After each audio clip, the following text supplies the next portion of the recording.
ঢাকা জেলায় 11 দলীয় জোটের পক্ষ থেকে 5 জন প্রার্থীকে মনোনয়ন দেওয়া হয়েছে, যারা নতুন বাংলাদেশের পক্ষে, সংস্কারের পক্ষে, ইনসাফের পক্ষে জনগণের দুয়ারে দুয়ারে যাচ্ছেন এবং জনগণের কাছ থেকে অভূতপূর্ব সাড়া পাচ্ছেন।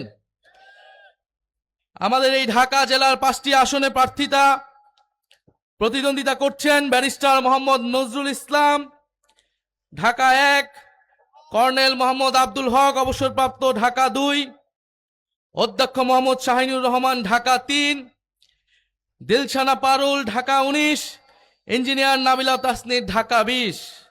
একজন ব্যারিস্টার, একজন কর্নেল, একজন অধ্যক্ষ, একজন ইঞ্জিনিয়ার আর একজন প্রবাস ফেরত বাংলাদেশি। মাশাআল্লাহ, 5 জন মেধাবী যোগ্য প্রার্থী আমরা পেয়েছি এই ঢাকা জেলায়, যারা 11 দলের পক্ষ থেকে, 11 দলীয় জোটের পক্ষ থেকে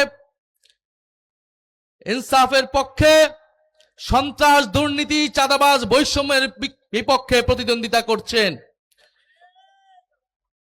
ঢাকা 19 এবং ঢাকা 20-এ বিশেষত বলতে চাই, আমাদের এই 11 দলীয় জোটের 2 জন সম্মানিত এবং সংগ্রামী নারী সদস্য তারা প্রতিদ্বন্দ্বিতা করছেন, ইঞ্জিনিয়ার নাবিলা তাসনিদ এবং প্রবাস থেকে ফেরত আসা অ্যাক্টিভিস্ট দিলশানা পারুল।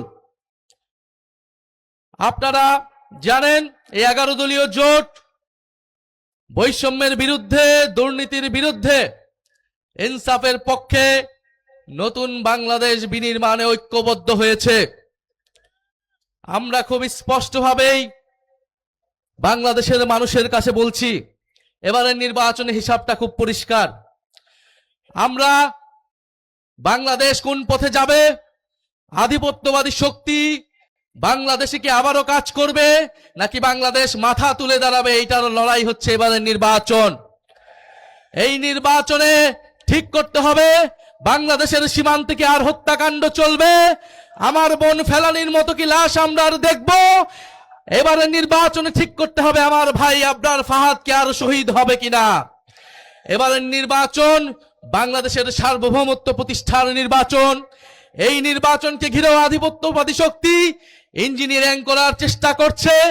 আমি তাই আপনাদের উদ্দেশ্যে শেষ কথা বলে যেতে চাই, বাংলাদেশের মানুষের কাছে শেষ কথা বলে যেতে চাই, 5ই আগস্ট যেভাবে আপনারা রাজপথে নেমে এসেছিলেন, বাংলাদেশের স্বাধীনতা সার্বভৌমত্বকে পুনরুদ্ধার করেছিলেন, আগামী 12ই ফেব্রুয়ারি বাংলার তরুণ সমাজ, বাংলার নারীরা, বাংলার আলেম সমাজ, বাংলার সংখ্যালঘু সবাই ঐক্যবদ্ধভাবে আবারও রাজপথে নামবেন।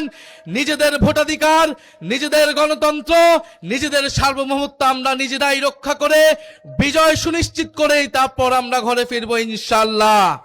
দেখা হবে 12ই ফেব্রুয়ারি। বিজয় ইনকিলাব জিন্দাবাদ।